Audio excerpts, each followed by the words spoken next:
একদম চকচকা রৌদ্র আজকে বাইরে, গরম কি পড়ছে। আসসালামু আলাইকুম। আজকে আসলাম গার্ডেনে আমার গাছগুলো দেখতে। এগুলো হচ্ছে সার, হচ্ছে মিষ্টি কুমড়া। এই মিষ্টি কুমড়াগুলো তো আমি পুরো অবাক হয়ে গেছি। একটা মিষ্টি কুমড়া আনছিল, ওটার বিচিগুলো সব এখানে দিয়েছিলাম আর সব সুন্দর চারা হয়ে গেছে। এতগুলো হয়েছে এখানে, না হলো 20টা হবে। আর অন্য জায়গায় মানে যতগুলো বিচি ছিল আমি সবগুলো এভাবে মাটির মধ্যে দিয়ে দিয়েছিলাম আর সবগুলো সুন্দরভাবে চারা হয়ে গেছে। মাশাআল্লাহ, গাছ আসলে ভালো লাগার একটা জায়গা। মানে গাছ ঘুম থেকে উঠে ওরা যেগুলোকে দেখতে, পানি দিতে আসতে হয়, মন চায় একটা বাচ্চার মতো হয়ে যায়।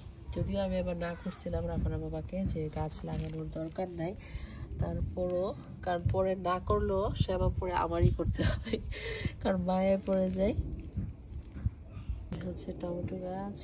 আর মাশাআল্লাহ আমার লাউ গাছে কিন্তু লাউ চলে আসছে। এই যে লাউ টিকে কিনা জানি না, যদি রোদ থাকে হয়তো চাইলে টিকে যাবে। এই যে হইতেছে, আরো অনেকগুলো আসছে।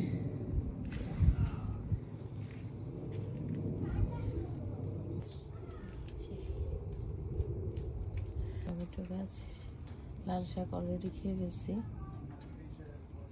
বিকেলের নাস্তার জন্য বাচ্চাদের একটু নুডলসটা বানিয়ে দিচ্ছি। সহজ আছে, আসলে গরম পড়ছে প্রচুর আমাদের এখানে, তো বিকেলবেলা তো একটা কিছু দিতে হয়। ভাজা পোড়া করতেও ভালো লাগতেছিল না, তাই ভাবলাম একটু নুডলসই বানাই দিই, তাহলে দেখা যাবে পেটটাই থাকবে বেশিক্ষণ।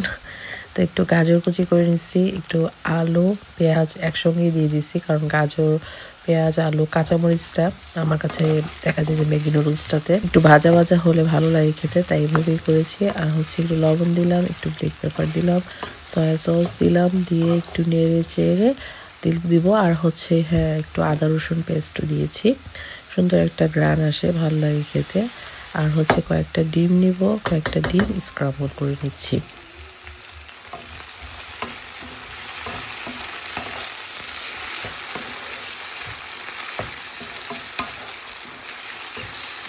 আর হ্যাঁ, সস ইউজ করছি না, তাই ফ্রেশ টমেটো দিচ্ছি কিউব করে কেটে। আলু আর গাজরের সঙ্গে টমেটোটাও ভেজে নিচ্ছি।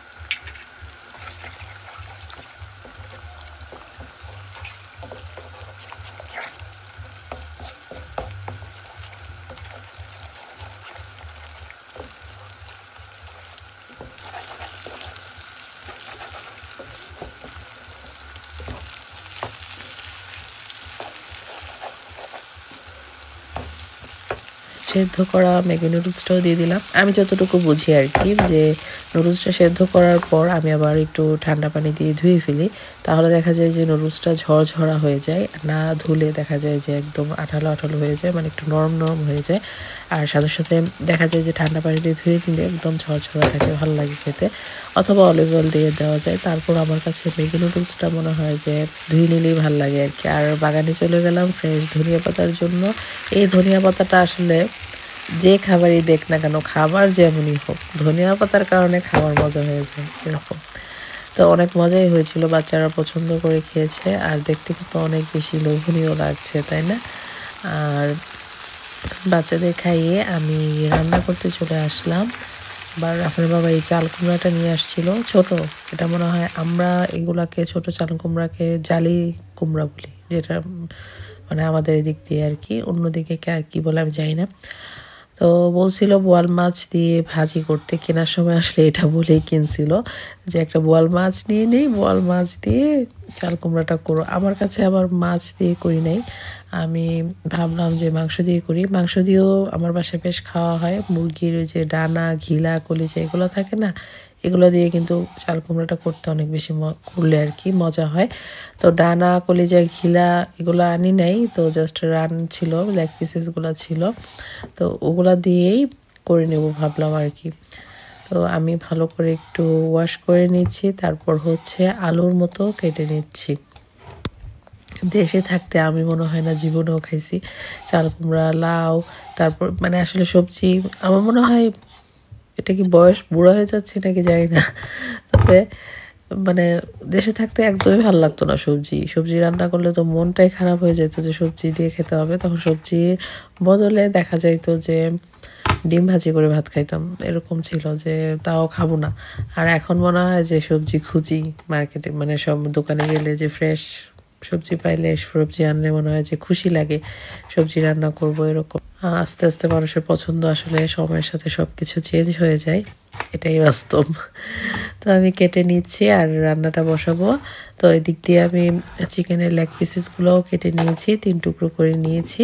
তো শুরুতে প্যানে তেল দিয়ে দিলাম, আর হচ্ছে একটু হলুদের গুঁড়া দিয়েছি, লবণ দিয়েছি, হলুদের গুঁড়াটা একটু বেশিই দিয়েছি। চাইলে কিন্তু মাংসটাও মাখিয়ে আমি করতে পারতাম, বাট এভাবেও করে ফেলি, এক এক সময় আসলে এক এক রকম করেই করি।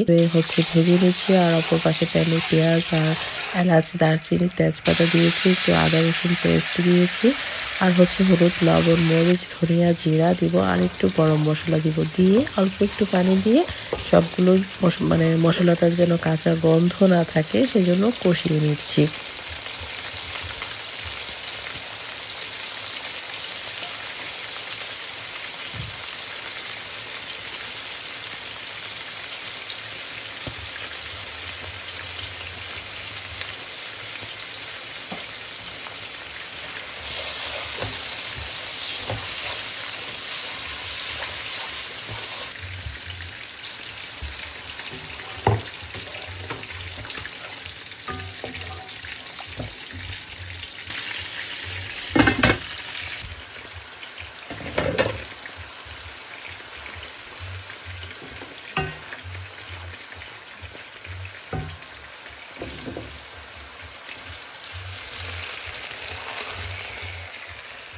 এই যে আবার কষানো হয়ে গিয়েছে, এবার যে ভেজে রেখেছিলাম হয়ে গিয়েছে, আর ভেজে রাখা যে লেগ পিসেসগুলো এগুলো দিয়ে দিচ্ছি।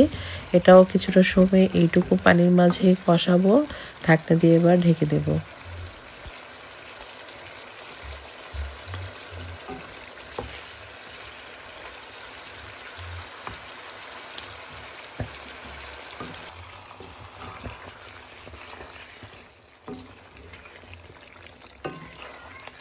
এই যে আমার মুরগিটা রান্না প্রায় ডান, তখন আমি এই যে কিউব করে কেটে রেখেছিলাম যে চাল কুমড়োটা, সেটা দিয়ে দিচ্ছি। দেখতে মনে হচ্ছে একটু বড় বড় করে কেটেছি, কিন্তু মাশাআল্লাহ একদমই গলে নরম তুলতুলা হয়ে গিয়েছে। তো একটু সময় চাল কুমড়া থেকেই কিন্তু বেশ পানি ওঠে, তো আমি এখন পানি দিব না, জাস্ট মিক্সড করে ঢাকনা দিয়ে ঢেকে দেবো। আমি চুলাটা একটু লো ফ্লেমে রাখবো, তাহলে চাল কুমড়া থেকে যে পরিমাণ পানি উঠবে সেই পানিটা দিয়েই মানে কুমড়োটা সেদ্ধ হবে আর কি। রান্নার মাঝে আমি আবার একটু নেড়ে দিয়েছি, আর আমার কষানো হয়ে গিয়েছে, আবার একটু ঝোলের জন্য পানি দিয়ে দিই। বাস আমার রান্না ডান। চাইলে এখানে উপর দিয়ে একটু ধনিয়া পাতা, কাঁচামরিচ দেওয়া যায়, আর দিব না কিছু। আজকে এইটুকুই, বেশ মজাই হয়েছে। আশা করি এতক্ষণ ধৈর্য নিয়ে আমার ভিডিওটা যারা দেখেছেন সবাইকে অনেক অনেক ধন্যবাদ। সবাই ভালো থাকবেন, সুস্থ থাকবেন, অ্যান্ড আল্লাহ হাফেজ।